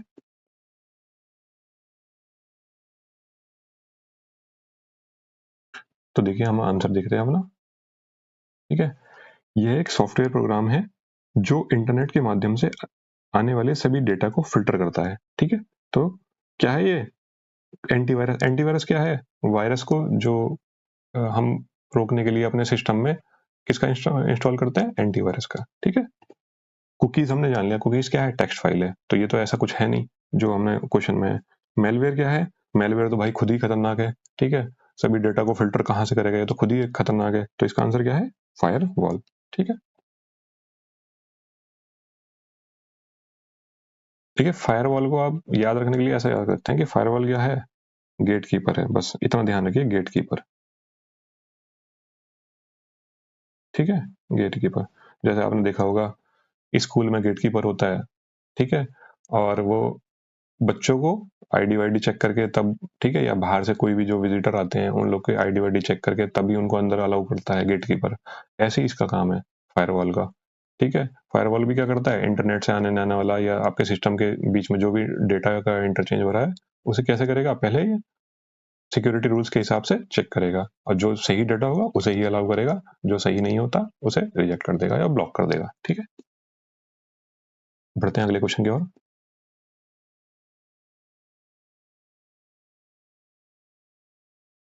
में दुर्भावनापूर्ण फाइलों वाली छवियों का उपयोग कर हैकर को आपके खाते की जानकारी चुराने या आपके कंप्यूटर को संक्रमित करने में मदद करने के लिए किया जाता है। ठीक है, देखिए इमेजेस विद मैलिशियस फाइल्स। ठीक है, अब इसमें क्या है, देखिए इमेज वाली छवियों को उपयोग करके हैकर आपके खाते की जानकारी चुराने या आपके कंप्यूटर को संक्रमित कर सकता है। ठीक है, किससे, इमेज फिशिंग है इसका आंसर, क्या है, इमेज फिशिंग। ठीक है, फिशिंग भी देखिए हमने जाना था। फिशिंग क्या करता था, फिशिंग में, फिशिंग में क्या है, वो लोगों को, ठीक है, धोखा देकर, ठीक है, या तो उनके सिस्टम की उनके डिटेल्स ले लेता था, बैंक अकाउंट डिटेल्स हुआ या आधार पैन कार्ड डिटेल्स हुआ। ठीक है, या फिर धोखा देने के बाद कोई ऐसा लिंक वगैरह उनको भेज दिया जिसके लिंक के थ्रू उनके सिस्टम में मेलवेयर इंस्टॉल करवा दिया। तो ये यही कह रहा है कि अगर वो मेलवेयर इंस्टॉल कराना, ठीक है, या डेटा चुराना, वो अगर इमेज की फाइल के थ्रू हो रहा है, मतलब कोई पिक्चर उसने ऐसी भेज दी, उस पे आपने, जैसे आपने देखा होगा व्हाट्सएप, कई बार हम ये चीजें आपके जनरली आज के टाइम में इंस्ट्रक्शन आते भी हैं कि कहीं भी अननोन नंबर से कुछ भी ऐसा लगे आपको जो संदिग्ध है उसे नहीं खोलना चाहिए, कुछ पिक्चर को भी। तो जैसे ही, क्योंकि जैसे ही आपने पिक्चर खोली अपने सिस्टम में, वो जो मेलवेयर होगा वो आपके सिस्टम को इन्फेक्ट कर देगा। ठीक है, तो इमेज के थ्रू जो फिशिंग की जाती है इसको बोलते हैं इमेज फिशिंग। कैट फिशिंग हमने देख लिया था, कैट फिश फेक। ठीक है, वीपीएन हम जानेंगे, देख लेते हैं अगले। अगला है स्मिशिंग हमने देख लिया था। अब देखिए वीपीएन क्या है। देखिए वीपीएन एक ऐसी सर्विस है जो आपके इंटरनेट कनेक्शन को सुरक्षित और प्राइवेट बनाती है। ठीक है, यह आपके असली लोकेशन आईपी एड्रेस को छिपाकर इंटरनेट डेटा को एनक्रिप्ट करके पब्लिक वाईफाई पर भी सुरक्षित ब्राउजिंग देकर ऐसा करती है। ठीक है, अब देखिए इसमें एक शब्द आया आईपी एड्रेस। अब देखिए जो इंटरनेट जो है, नेट जो है, इंटरनेट वो आपके सिस्टम को कैसे 1 2 3 4 ऐसे कुछ नहीं होता उसमें, वो एक सिस्टम होता है, उसमें कैसे आइडेंटिफाई करता है आईपी एड्रेस की वजह से। ठीक है, आईपी एड्रेस की वजह से जो आईपी एड्रेस जैसे आपका मान लीजिए ये होता है 192.1.2.7 या 8 कुछ भी, मतलब इस तरह के ये होता है। ठीक है, और इंटरनेट जो है वो आपके सिस्टम को इसी तरह से आइडेंटिफाई करता है आईपी एड्रेस की मदद से। तो ये क्या करता है, आपके असली लोकेशन आईपी एड्रेस को छिपा देता है। ठीक है, और इंटरनेट डेटा को एनक्रिप्ट करके इंटरनेट से जो आपको डेटा डाउनलोड कर रहे हैं, ठीक है, या अपलोड कर रहे हैं, उस डेटा को एनक्रिप्ट कर देगा। एनक्रिप्ट मैंने पहले क्वेश्चन में इसका एनक्रिप्शन का शब्द आया था, कहाँ से आया था, रैंसमवेयर में। ठीक है, तो ये एनक्रिप्ट कर देगा ताकि किसी को कोई अगर दूसरा हैकर उसको डेटा को निकाल भी ले तो उसे समझ ना पाए या पढ़ ना पाए। ठीक है, और ये पब्लिक वाईफाई पे इस तरह से ये पब्लिक वाईफाई पे भी आपके सिस्टम को एक सिक्योर एक्सेस दे देता है या सिक्योर ब्राउजिंग प्रोवाइड करता है। ठीक है, तो वीपीएन ये है।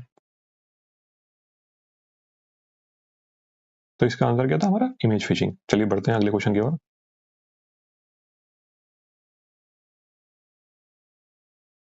विशिष्ट व्यक्तियों को उस संगठन की सुरक्षा को खतरे में डालने की कोशिश करता है जिसके लिए वे काम करते हैं। ठीक है, spamming, spear phishing, cyber stalking और स्नेकिंग। अब देखिए विशिष्ट व्यक्ति मतलब कुछ स्पेसिफिक व्यक्ति, ठीक है, स्पेसिफिक इंडिविजुअल को टारगेट करता है, तो ये हमने पहले ही पढ़ लिया है। इसका आंसर क्या है हमारा, स्फीयर फिशिंग। अब स्फीयर फिशिंग कैसे हमने ध्यान रखा था, स्फीयर माने भाला। अब भाला किसी एक व्यक्ति को टारगेट करके फेंका जाता है। ठीक है, तो इसका आंसर क्या है, स्फीयर फिशिंग। अब वेलिंग क्या था, स्फीयर फिशिंग में जैसे किसी को भी टारगेट किया जाता था, किसी भी एक व्यक्ति को टारगेट किया जा सकता था स्पेसिफिकली, लेकिन वेलिंग में क्या था, वेलिंग में उस संस्था के किसी उच्च पद वाले या उच्च औहदे वाले कर्मचारी को या अधिकारी को टारगेट किया जाता था। ठीक है, स्पैमिंग हमने जान लिया कि बॉटनेट्स की मदद से एक साथ कई लोगों को खूब सारे मैसेज या मेल भेज देना, ये स्पैमिंग है। ठीक है, साइबर स्टॉकिंग हमने देख लिया। ठीक है, स्नीकिंग कोई साइबर संबंधित है नहीं तो इसकी जरूरत नहीं है हमें। चलिए बढ़ते हैं अगले क्वेश्चन की ओर। उत्तर प्रदेश में ऑनलाइन विविध वित्तीय धोखाधड़ी की रिपोर्ट करने हेतु व्यक्तियों को साइबर क्राइम हेल्पलाइन नंबर पर शिकायत करने की समय सीमा क्या है। ठीक है, तो इसकी समय क्या है, सीमा क्या है, 24 घंटे। ठीक है, बढ़ते हैं अगले क्वेश्चन की ओर। ईमेल में भरोसेमंद स्रोत बनकर दुर्भावनापूर्ण कारण के लिए संवेदनशील जानकारी जैसे यूजरनेम, पासवर्ड और क्रेडिट कार्ड विवरण आदि प्राप्त करने का प्रयास कहलाता है। देखिए पूरी क्या पूछ लिया इसने, पूरा एक परिभाषा ही पूछ ली। ठीक है, अब ये किसकी परिभाषा है, फिशिंग की। ठीक है, बनकर भरोसेमंद स्रोत बनकर, ठीक है, दुर्भावनापूर्ण कारणों के लिए संवेदनशील जानकारी जैसे यूजर नेम, पासवर्ड और क्रेडिट कार्ड विवरण आदि प्राप्त करने का प्रयास कहलाता है।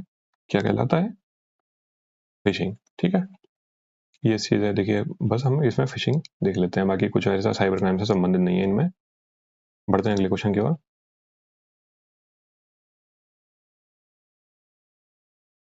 What is the helpline number, cyber crime की शिकायत दर्ज कराने के लिए हेल्पलाइन नंबर क्या है, तो हेल्पलाइन नंबर क्या है, 1930। ठीक है,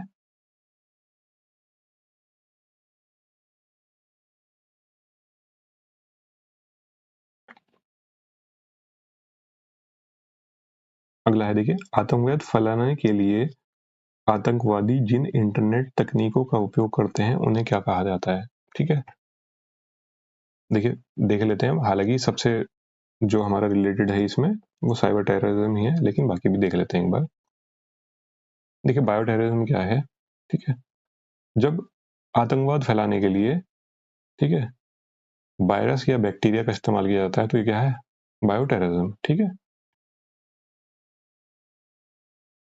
नार्को टेररिज्म क्या है, ठीक है,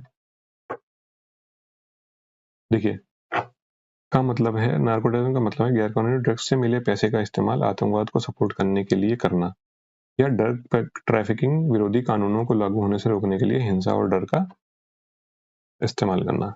ठीक है, इसमें क्या है कि जो नार्को जो ड्रग बेचने से पैसा वगैरह आता है, ठीक है, उसका इस्तेमाल करके टेररिज्म को बढ़ावा दिया जाता है, या फिर जो ड्रग विरोधी कानून है, ड्रग को बेचने विरोधी कानून है, ठीक है, या इलीगल ट्रेड के विरोधी कानून है, उनको रोकने के लिए, ठीक है, लोगों के बीच में डर और डराना धमकाना, इस तरह के जो गतिविधियां की जाती हैं, इसको भी नार्को टेररिज्म कहा जाता है। ठीक है, इको टेररिज्म क्या है? अब देखिए इको टेररिज्म क्या है कि वो व्यक्ति जो एनवायरनमेंट को, ठीक है, पर्यावरण को बचाने की आड़ में, ठीक है, दूसरे अवैध गलत तरीकों से उसको रोकने की कोशिश करते हैं, तो वो क्या है, इको टेररिज्म। ठीक है, उदाहरण के लिए मान लिए किसी फैक्ट्री से कुछ वो निकल रहा है, ठीक है, गंदा पानी, ठीक है, और किसी नदी में जाके मिल रहा है। अब तो ये ऐसे व्यक्ति क्या करेंगे, ये पर्यावरण को बचाने की आड़ में उस फैक्ट्री को मान लिया उनका, वो तो सही है कि हाँ पर्यावरण को बचाना है, तर्क तो सही देंगे अपना, लेकिन गलत कामों के पीछे, गलत कामों से उसको करने की कोशिश करेंगे। जैसे मान लीजिए उस फैक्ट्री को ही आग लगा दें वो, तो ये क्या है, इको टेररिज्म। ठीक है, देखिए उदाहरण, जब कोई ग्रुप या लोग नेचर को बचाने के बहाने बिल्डिंग जला देते हैं, मशीन तोड़ देते हैं वगैरह, ठीक है, तो ये क्या है, इको टेररिज्म, कि बहाना तो ले रहे हैं पर्यावरण को बचाने का, पर गलत तरीकों से। ठीक है, अब देखिए साइबर क्राइम वाला हमारा इंपॉर्टेंट, ये देख लेते हैं साइबर क्राइम। देखिए साइबर टेररिज्म क्या है, कंप्यूटर टेक्नोलॉजी और इंटरनेट का इस्तेमाल करके हिंसक काम करना है, जिससे गंभीर शारीरिक नुकसान या जान का खतरा होता है, आमतौर पर धमकी या डर के जरिए राजनीतिक या वैचारिक मकसद हासिल करने के लिए। ठीक है, राजनीतिक ही होगा या वैचारिक, मतलब कुछ की पॉलिटिकल आइडियोलॉजी होगी या फिर अपनी पर्सनल आइडियोलॉजी होगी। ठीक है, इस तरह की चीजों को करने के लिए ये किया जाता है। ठीक है,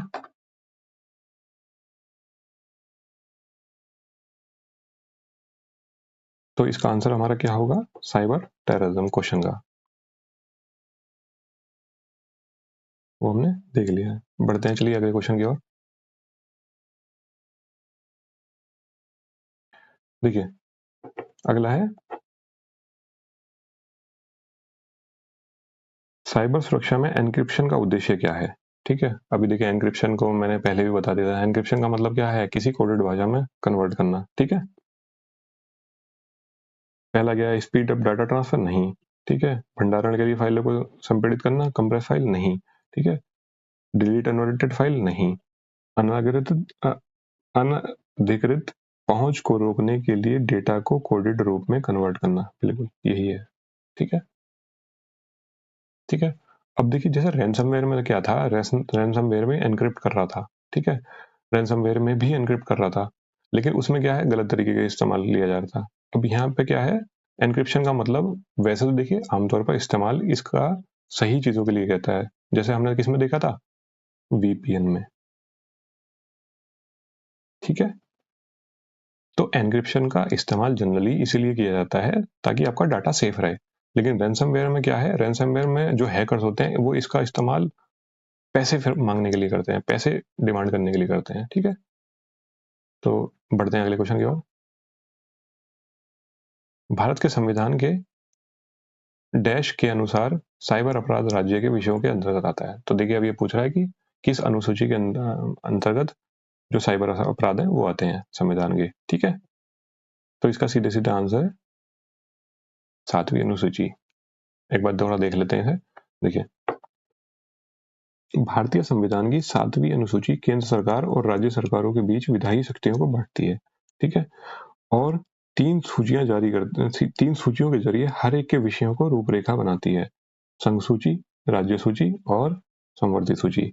अब देखिए साइबर अपराध क्या है, साइबर अपराध एक अपराध है और ठीक है, अपराध और कानून व्यवस्था राज्य सूची के तहत आते हैं। ठीक है, ध्यान रखिएगा, साइबर अपराध क्या है, एक अपराध है, और अपराध और कानून व्यवस्था राज्य सूची के अंदर आती है। और ये तीनों सूचियां किसके अंदर आती हैं, 7वें शेड्यूल के अंदर, 7वें अनुसूची के अंदर। ठीक है, तो इसका आंसर हमारा क्या होगा, 7वीं अनुसूची। ठीक है, चलो बढ़ते हैं अगले क्वेश्चन की ओर।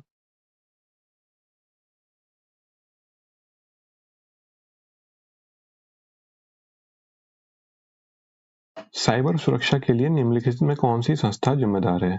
ठीक है, पहला है सर्टिन, रॉ, डीआरडीओ और एनआईए। तो देखिए इसकी कौन जिम्मेदार है, सर्टिन। देखिए थोड़ा सा डिटेल देख लेते हैं इनकी।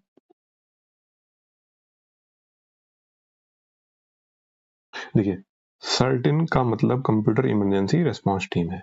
ठीक है, जो MeitY, ministry of electronics and IT, MeitY का मतलब क्या हो गया, ministry of electronics and IT, इसके अंदर अंतर्गत के तहत काम करती है। ठीक है, तो सर्टिन क्या है, computer emergency response team India. ठीक है, जो ministry of electronics and IT के अंडर काम करती है। ठीक है, सर्टिन साइबर सिक्योरिटी की घटनाओं और साइबर खतरों से निपटती है। तो ये क्या है, साइबर खतरों से या साइबर सिक्योरिटी की जो घटनाएं होती हैं उनसे निपटने के लिए इसका गठन किया गया था।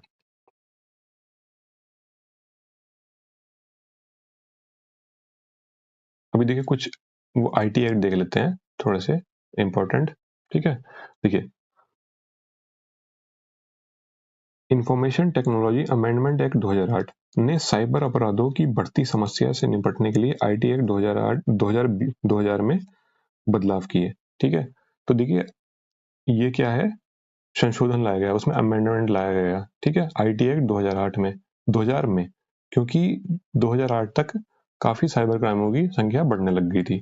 ठीक है, तो उसको ध्यान में रखते हुए सरकार ने आईटी एक्ट 2000 में संशोधन लाके आईटी अमेंडमेंट एक्ट 2008 लाया। ठीक है, अब ये कब लाया गया, देखिए पारित कब किया गया, यह एक्ट दिसंबर 2008 में संसद द्वारा पास किया गया और 27 अक्टूबर 2009 को लागू किया। तो इन दोनों की डेट को ध्यान, संसद द्वारा पारित किया गया दिसंबर 2008 में। ठीक है, और 27 अक्टूबर 2009 को लागू किया गया। ठीक है, क्या, आईटी अमेंडमेंट एक्ट 2008। ठीक है, दोनों डेट को ध्यान रखिएगा इनको। ठीक है, अभी देखिए थोड़े से कुछ हम सेक्शन भी देख लेते हैं इंपॉर्टेंट। ठीक है, देखिए पहला है सेक्शन 66। ठीक है, आईटी एक्ट अमेंडमेंट एक्ट 2008 का। ठीक है, देखिए इसमें क्या है, बेईमानी या धोखाधड़ी के इरादे से किए गए कंप्यूटर अपराध किसमें, सेक्शन 66 में आते हैं, और इनकी सब में सजा भी है। ठीक है, तो अब इसमें क्या था, उदाहरण के उदाहरण, मैंने सजा नहीं लिखी है कि तो सजा कितनी है, मैं उदाहरण दिए हैं ताकि आपको समझ में आ जाए कि सेक्शन 66 है क्या। तो सेक्शन 66 में देखिए क्या है, जितने भी कंप्यूटर अपराध सेक्शन 43 में जिनका जिक्र है, सेक्शन 43 में, ठीक है, जैसे अनऑथराइज्ड एक्सेस, मतलब आपकी अनुमति के बिना आपके कंप्यूटर का एक्सेस, ठीक है, या डेटा थेफ्ट, ये आपकी मतलब डेटा चोरी करना, या आपके कंप्यूटर सिस्टम को नुकसान पहुंचाना। ठीक है, तो ये सब किस में मेंशन है, सेक्शन 43 में, और इनकी सजा कहां पे दी गई है, सेक्शन 66 के अंतर्गत। ठीक है,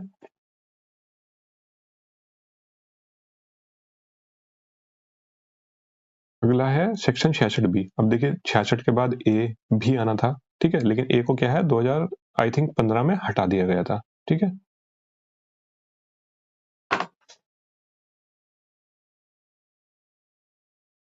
66 बी में क्या है, बेईमानी से चोरी किए गए कंप्यूटर संसाधन, डिवाइस या डेटा को प्राप्त करना। मान लिया आपने कहीं आते जाते कहीं भी कोई ऐसा आपको पता लग गया कि ये सामान चोरी का है, ठीक है, और बहुत ही कम दामों पर आपको बिक रहा है, और आपने वो ले लिया।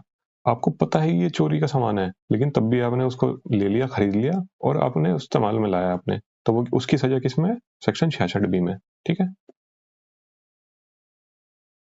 अगला है 66 सी, आइडेंटिटी थेफ्ट। ठीक है, अब देखिए आइडेंटिटी थेफ्ट हमने पढ़ा था क्वेश्चन, तो आइडेंटिटी थेफ्ट में क्या था कि आपकी बायोमेट्रिक्स वगैरह, आपकी बैंक डिटेल्स, ठीक है, या आपकी जो सिग्नेचर है, आपके साइन है, ठीक है, उनका इस्तेमाल पैसा कमाने के लिए गलत तरीके से या फिर किसी और गलत काम के लिए करना, तो ये क्या है, आइडेंटिटी थेफ्ट। ठीक है, देखिए देखिए किसी का अपना यूजिंग समवंस पासवर्ड, आधार डिटेल या डिजिटल सिग्नेचर। ठीक है, अब 66 डी क्या है, चीटिंग बाय पर्सोनेशन ऑनलाइन, ठीक है, चीटिंग बाय पर्सोनेशन ऑनलाइन। अब इसमें क्या है कि आप अपने आप को वो व्यक्ति शो कर रहे हैं ऑनलाइन जो आप हो ही नहीं, मतलब किसी दूसरे व्यक्ति की आप अपनी पहचान बता रहे हैं कि मैं ये व्यक्ति हूँ, जबकि आप कोई और, ठीक है। तो देखिए हमने ये क्या पढ़ा था, किस में पढ़ा था, देखिए हमने, ध्यान हो रहा होगा आपको, ठीक है, हमने फिशिंग के एक टाइप में पढ़ा था, किसमें, ये कैट फिशिंग में, किसमें, कैट फिशिंग में। इसमें यही तो हो रहा है पर्सोनेशन में, कि वो व्यक्ति वो है ही नहीं जो वो शो कर रहा है अपने आप को ऑनलाइन, ठीक है। कैट फिशिंग में, मतलब कैट फिशिंग में क्या था कि ऑनलाइन एक आईडी बना रहे थे, ठीक है, सोशल नेटवर्किंग साइट्स पे, और उन पे फेसबुक पे हुआ या इंस्टाग्राम पे या ट्विटर जिन पे भी है, ठीक है, उस पे एक फेक आईडी बना के लोगों को गुमराह करना कि भाई दूसरे व्यक्ति के नाम से, ठीक है। फिर लोगों से दोस्ती की जाती थी और उसके बाद उनकी डिटेल्स या फिर उनके सिस्टम में मेलवेयर इंस्टॉल कराने के लिए ये सब किया जाता था, ठीक है। तो पर्सोनेशन का उदाहरण क्या था, कैट फिशिंग, ठीक है। ई क्या है, वायलेशन ऑफ प्राइवेसी, ठीक है, वायलेशन ऑफ प्राइवेसी। अब ये किसमें पढ़ा था हमने, cyber stalking, cyber stalking, privacy का उल्लंघन, ठीक है, साइबर स्टॉकिंग में पढ़ा था, ठीक है। तो इसका पनिशमेंट किसमें है, 66 ई में, ठीक है, publishing private images video without consent, ठीक है। आपकी आपकी प्राइवेसी का उल्लंघन साइबर स्टॉकिंग में है या साइबर बुलिंग में, इसमें जो आपकी प्राइवेट इमेजेस या वीडियोस को, उदाहरण है ये केवल, ठीक है, और भी कई चीजें हो सकती है इसमें पनिशमेंट, वायलेशन ऑफ प्राइवेसी में साइबर स्टॉकिंग भी आएगा, साइबर बुलिंग भी आ गया उसी में, ठीक है, आपकी प्राइवेट तस्वीरों को ऑनलाइन अपलोड कर देना। 66F में क्या है, साइबर टेररिज्म, साइबर टेररिज्म देखिए हमने पढ़ लिया था, ठीक है, साइबर आतंकवाद हमले जो राष्ट्रीय सुरक्षा के लिए खतरा है, ठीक है, ऐसे हमले जो राष्ट्रीय सुरक्षा के लिए खतरा है, ठीक है।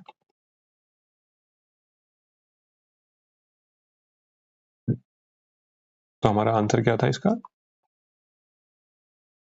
सर्टेन, ठीक है। सर्टेन क्या है, कंप्यूटर इमरजेंसी रिस्पॉन्स टीम, और ये किसके, कौन सी मिनिस्ट्री के अंडर आती है, MEITY, ministry of information, ministry of electronics and IT, ठीक है, sorry, ministry of electronics and IT। अगला देखते हैं, आक्रमण वह होता है जब कोई कंप्यूटर सिस्टम या नेटवर्क कंप्यूटर वायरस से संक्रमित हो जाता है।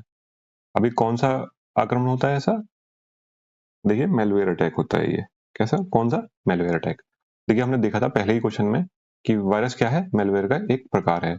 और वायरस कैसे एंटर करता था, वायरस अपने आप को किसी भी एक आपके सिस्टम की वैध फाइल से जोड़ लेता था, और जब तक आप उस वैध फाइल को नहीं खोलते थे तब तक वो एक्टिवेट नहीं होता था, और जैसे ही आपने उस वैध फाइल को खोलते थे ये एक्टिवेट हो जाता था और अपनी कॉपीज बनाना शुरू कर देता था, जिसके बाद आपकी फाइलों को पूरा करप्ट कर देता था। अगला देखते हैं, साइबर सुरक्षित भारत पहल किस वर्ष शुरू की गई थी, ठीक है, इसका आंसर है 2018। कुछ और चीजें देख लेते हैं, चलिए। देखिए साइबर सुरक्षित भारत को 2018 में ministry of electronics and IT, ठीक है, इसके तहत, इसके अंतर्गत लाया गया था, इसके अंतर्गत काम करती है ये ministry of electronics and IT। अब इसका काम क्या है, देखिए इसका मुख्य उद्देश्य साइबर सुरक्षा क्षमता से निर्माण से जुड़ा है। यह लोगों को ट्रेनिंग देने, सिस्टम को मजबूत करने और नीतियों को बेहतर बनाने पर फोकस करता है, ताकि कोई देश या संगठन साइबर हमलों को सुरक्षित रूप से संभाल सके, ठीक है। अब देखिए ये जो ministry of electronics and IT, हमने एक और चीज पढ़ी थी पहले, जो सर्ट इन था, CERT in, computer emergency response team India, IN से क्या था, इंडिया, ये भी किसके अंडर था, MEIT के under, ministry of electronics and IT, ठीक है। और ये क्या है, साइबर सुरक्षित भारत, ये भी इसी के अंडर है, ministry of electronics and IT, ठीक है। इसकी स्थापना कब की गई थी, साइबर सुरक्षित भारत की 2018 में। देखिए कुछ और चीजें देख लेते हैं। अगला है I4C, ठीक है। देखिए I4C जो है ये गृह मंत्रालय के अंतर्गत आता है। गृह मंत्रालय के तहत एक केंद्रीय नोडल संस्था है जो सभी तरह के साइबर अपराधों के खिलाफ लड़ाई में तालमेल बैठाती है। यह साइबर अपराध की रोकथाम और जांच पर ध्यान केंद्रित करती है, ठीक है। ये किसके अंदर आता है, मिनिस्ट्री ऑफ होम अफेयर्स, गृह मंत्रालय के अंतर्गत, ठीक है। यह नागरिकों के लिए सभी साइबर अपराधों की रिपोर्ट करने के लिए national cyber crime reporting portal www.cybercrime.gov.in चलाता है। ठीक है। और वित्तीय धोखाधड़ी के लिए 1930 हेल्पलाइन नंबर प्रदान करता है। अब देखिए, ये ध्यान रखिएगा कि 1930 हेल्पलाइन नंबर और ये साइबर क्राइम रिपोर्टिंग पोर्टल दोनों ही चीज ये किसके अंतर्गत आती है? I4C के, Indian cyber crime coordination centre, और जो किसके अंदर है? मिनिस्ट्री ऑफ होम अफेयर्स, गृह मंत्रालय के अंदर। ठीक है। अगला है साइमैक। देखिए साइमैक क्या है? साइमैक क्या है? Multi agency centre. ठीक है।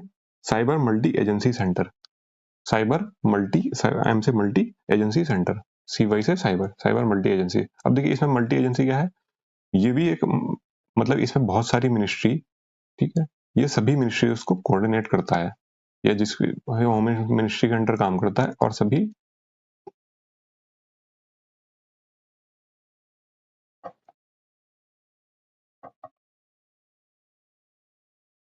देखिए अगला है साइमैक, साइबर मल्टी एजेंसी सेंटर। अब ये क्या है? ये भी गृह मंत्रालय के अंतर्गत मल्टी एजेंसी प्लेटफॉर्म है, जो साइबर सुरक्षा एजेंसियों के बीच रियल टाइम खतरे की निगरानी और कोऑर्डिनेशन रेस्पॉन्स के लिए है। अब इसका काम क्या है? इसका जितनी भी और एजेंसीज काम कर रही हैं साइबर सुरक्षा के लिए, इसका काम क्या है? साइमैक का सभी से एक तालमेल स्थापित करके रखना। और ये साइमैक किसके अंदर है? गृह मंत्रालय के अंदर। एक ये प्लेटफॉर्म साइबर साइट इन प्लेटफॉर्म। ठीक है। अब ये क्या है? यह एक साइबर सुरक्षा ट्रेनिंग प्लेटफॉर्म है जो सिमुलेटेड साइबर हमले और बचाव के माहौल के जरिए प्रैक्टिकल लर्निंग देता है। इसका काम क्या है? देखिए सिमुलेटेड साइबर हमले और बचाव के माहौल के जरिए प्रैक्टिकल लर्निंग देता है। अब ये सिमुलेटेड क्या होता है? देखिए सिमुलेटर वो होता है जिसमें आपको पूरा एक लाइव एक्सपीरियंस मिलता है कि कैसे साइबर अटैक अगर मान लिया होता है तो कैसे उससे आप बचाव कर सकते हैं। ठीक है। तो ये सिमुलेटर होता है। चलिए बढ़ते हैं अगले क्वेश्चन की ओर। किसी अन्य व्यक्ति की वेबसाइट पर बलपूर्वक नियंत्रण स्थापित करना। पहला ऑप्शन स्पैम, दूसरा वेब हाईजैकिंग, तीसरा हैकिंग और चौथा फिशिंग। ठीक है। अब स्पैम हमने पहले ही डिस्कस कर लिया है। अब वेब हाईजैकिंग और हैकिंग और फिशिंग, फिशिंग भी हमने पहले डिस्कस कर लिया है। अब वेब हाईजैकिंग को एक बार देख लेते हैं। देखिए पहला तो हैकिंग। अब हैकिंग इससे पहले भी हम जान चुके हैं। देखिए हैकिंग क्या है? किसी कंप्यूटर सिस्टम या नेटवर्क तक बिना इजाजत के पहुंचना। ठीक है। हैकिंग एक बड़ा शब्द है, इससे पहले भी देखिए हमने वही बताया था, जिसमें वेब हाईजैकिंग, फिशिंग और डेटा चोरी शामिल हो सकते हैं। अब देखिए फिशिंग कैसे? क्योंकि फिशिंग की मदद से ही ज्यादातर हैकिंग की जाती है। ठीक है। तो फिशिंग ऐसे, इसमें वेब हाईजैकिंग भी शामिल है और डेटा चोरी करना शामिल है। अगला है वेब जैकिंग। वेब जैकिंग देख लेते हैं। देखिए वेब जैकिंग फिशिंग अटैक की मदद से, मतलब फिशिंग अटैक की मदद से जो हैकर्स होते हैं, ये एक नकली वेबसाइट, मतलब एक फेक वेबसाइट क्रिएट कर देते हैं, और यूजर जो है असली समझ के उस फेक वेबसाइट पर चला जाता है, और बस उस फेक वेबसाइट पर जाने के बाद या तो ये उससे उसकी आईडी चुरा सकते हैं, उनका डेटा चुरा सकते हैं, या फिर कोई मैलवेयर इंस्टॉल करा सकते हैं। ठीक है। तो ये क्या है? Web jacking.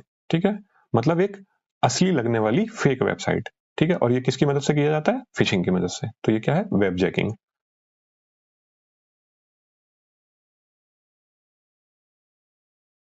अब देखिए थोड़े से टाइप्स ऑफ वेब हाईजैकिंग देख लेते हैं। वेब हाईजैकिंग के प्रकार। ठीक है। तो वेब हाईजैकिंग क्या था?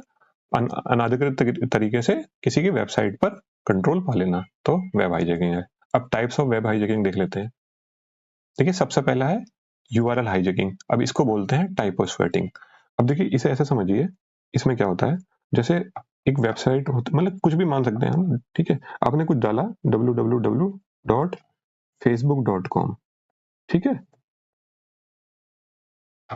आपने पूरा एक यूआरएल डाला। ठीक है। HTTPS। ठीक है। और ये ऐसे करके, ठीक है, आपने एक पूरा यूआरएल डाला कंप्लीट। तो ये आपको एक एक सही यूआरएल है। अब मान लीजिए आपने ये डाल दिया फेस, ठीक है, गलती से आपने टाइपिंग मिस्टेक कर दी है, आपने ये डाल दिया, ठीक है, www.फेस, यहाँ पे तीन, बस यहाँ पे एक ओ एक्स्ट्रा लगा दिया आपने। अब सिर्फ एक ओ एक्स्ट्रा लगाने की वजह से हैकर्स क्या करते हैं, इन्हीं चीजों का फायदा उठाते हैं, ठीक है। वो देखते हैं कोई बड़ी बड़ी वेबसाइट जो होती हैं उनकी आइडेंटिकल उनके जैसी दिखने वाली कुछ फेक वेबसाइट्स बना देते हैं, और गलती से अगर आपने वो टाइप कर दी तो ये आपको तो लगेगा कि आप फेसबुक खोल रहे हैं, लेकिन ये कोई आप फेक वेबसाइट पे जाएंगे और उसको खोल लेंगे, ठीक है। तो ये क्या है, यूआरएल हाईजैकिंग, इसको बोलते हैं टाइपो स्क्वैटिंग, ठीक है। टाइपो, देखिए टाइपो का मतलब हो गया टाइप वाला वर्ड आना ना, टाइप, तो टाइपिंग की गलती कर दी आपने, ठीक है। अगला है सेशन हाईजैकिंग।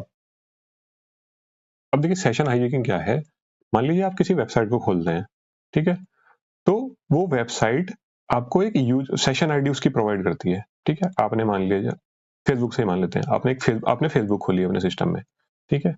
आपने पहली बार फेसबुक खोली और आपने बाद में लॉग आउट नहीं किया, तो हर एक वेबसाइट जो है एक सेशन आईडी आपको देती है, सेशन आईडी, और वो सेशन आईडी कुकीज में स्टोर होती है। कहाँ स्टोर होती है, कुकीज में, ठीक है। अब कुकीज क्या है, हमने ये पहले देख लिया है, ठीक है। अब वो सेशन आईडी कुकीज में स्टोर होती है।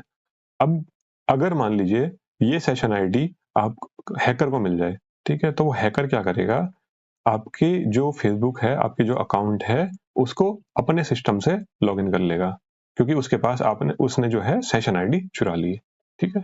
तो यही क्या है, सेशन हाईजैकिंग, ठीक है।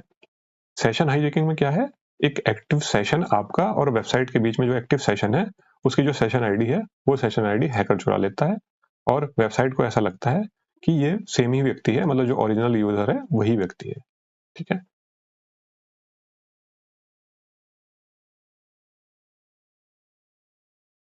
अगला है देखिए डोमेन हाईजैकिंग, ठीक है। अब पहली चीज तो ये समझ लीजिए कि डोमेन क्या है। देखिए google.com जैसे आप लिखते हैं google.com, तो ये क्या है, डोमेन, ठीक है, डोमेन। facebook.com, ये क्या है, ये भी डोमेन है, ठीक है। अब पूरा अगर आप यूआरएल लिखते हैं, यूआरएल, ठीक है, तो वो पूरा क्या लिखा जाता है, https www.facebook.com, ये पूरा क्या है, यूआरएल, और ये क्या होता है, देखिए डोमेन, ठीक है। अब इस डोमेन की, देखिए डोमेन की जरूरत क्या होती है, जो इंटरनेट है, मैंने ये पहले भी बताया, जो इंटरनेट है वो केवल आईपी एड्रेस को पहचानता है। अब जब मान लिया आप किसी वेबसाइट को खोलते हैं तो उसमें डोमेन डालना पड़ता है, ठीक है। आप आईपी एड्रेस क्योंकि याद करना संभव नहीं होता, इसलिए आईपी एड्रेस की जगह हम डोमेन नेम डाल देते हैं, और डोमेन नेम सर्वर जो होता है वो डोमेन नेम को आईपी एड्रेस में बदल देता है, ठीक है। अब ये डोमेन, जैसे आप मान लीजिए किसी जमीन की रजिस्ट्री होती है, इन डोमेन नेम की भी रजिस्ट्री ही होती है, ऐसे ही इनकी भी रजिस्ट्री होती है। अब मान लीजिए हैकर ने उस जहां पे रजिस्ट्री हुई इनकी, उस डेटा को ही बदल दिया, तो वो क्या कर सकता है, डोमेन नेम का जो है उसके डेटा को, जो रजिस्ट्रेशन डिटेल्स है, मान लीजिए उसने वही चुरा ली, तो वो क्या कर सकता है, या तो इस वेबसाइट को, आपकी वेबसाइट को अपने नाम पे कर सकता है, या फिर, ठीक है, रजिस्ट्रेशन, क्योंकि रजिस्ट्रेशन सारी डिटेल्स उसके पास है, या फिर वो किसी और के नाम पे कर देगा और आपको पता ही नहीं चलेगा, ठीक है। तो यही क्या है, डोमेन हाईजैकिंग, ठीक है, जिसमें जो आपके रजिस्ट्रेशन डिटेल्स हैं उनकी चोरी कर लेते हैं हैकर्स।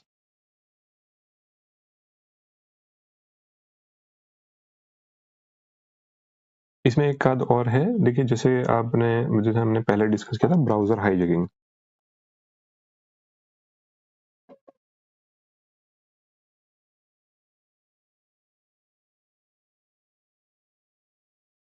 ठीक है। अब ब्राउजर हाईजैकिंग क्या है, ब्राउजर हाईजैकिंग में देखिए जो हैकर्स होते हैं वो आपके ब्राउजर को हाईजैक कर लेते हैं। जैसे ये हमने किस में पढ़ा था, मैन इन द ब्राउजर, ये हमने पढ़ा था जीएस में, जब जीएस ट्रोजन की सबसे पहले क्वेश्चन में जीएस ट्रोजन की बात कर रहे थे, तो उसमें क्या था, ये ब्राउजर हाईजैकिंग थी। तो वो क्या कर रहा था, उसमें जो बैंक के ब्राउजर है उसी को हाईजैक कर लिया था, और बैंक में, और उसमें जो उनके जितने भी बैंक खाता जिन लोगों का वहां पे था, उन सबके बीच में जितने भी फिर ट्रांजेक्शन या जो भी कन्वर्सेशन हो रहा था, वो सारी इसकी मदद से सब ये हैकर्स देख पा रहे थे, किसकी मदद से, ब्राउजर हाईजैकिंग की वजह से। तो उसको क्या बोलना था हमने? Man in the MITB, man in the browser, man man in the browser, ठीक है, मैन इन द ब्राउजर।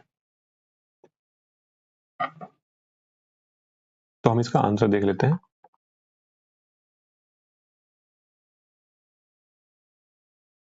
तो इसका आंसर क्या होगा? किसी वेबसाइट पर बलपूर्वक नियंत्रण स्थापित करना, वेब हाईजैकिंग, ठीक है।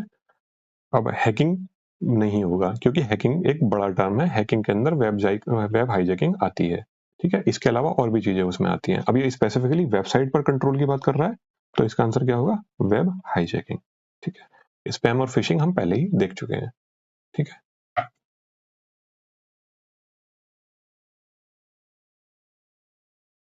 तो देखिए, इस वीडियो में केवल इतना ही। अब जो हम नेक्स्ट वीडियो में हम बचे हुए साइबर क्राइम के क्वेश्चंस देखेंगे, यूपीएसआई और यूपी कांस्टेबल में एग्जाम में आए हुए। आपको वीडियो अच्छा लगा हो तो वीडियो को लाइक कीजिएगा और चैनल सब्सक्राइब करें। और कमेंट सेक्शन में एक बार मुझे बता देना कि आप जो नेक्स्ट वीडियो आप देखना चाहेंगे जिस भी टॉपिक पे, वो एक बार आप बता दें लिख के। धन्यवाद।